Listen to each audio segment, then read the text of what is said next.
Köhnə ili yola salıb yenisinə hazırlaşdığımız bu günlərdə ulduzlar sürprizlər, gözlənilməz qərarlar və daxili yenilənmə vəd edir. Gəlin bu həftə bürclərin bizim üçün nə demək istədiyinə nəzər salaq. Qoç, şir, ox atan bürcü. Yeni il planları sizin üçün artıq hazırdır. Bu həftə cəsarətli addımlar ata bilərsiniz. Amma hər arzunu hamı ilə paylaşmayın.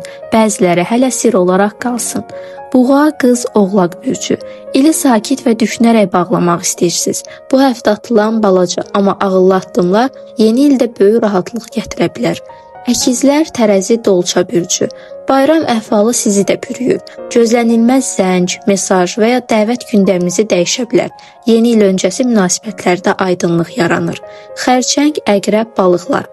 Keçən ilin yükünü üzərinizdən atmağın vaxtıdır. Bu həftə bir hissi, bir sözü və ya bir qərarı geridə qoyursunuz. Yeni ilə daha yüngül girirsiniz. Həftəni sakit başa vurmaq üçün balansı qoruyun, özünüzə vaxt ayırın. Ulduzlar doğru addım atanların tərəfindədir.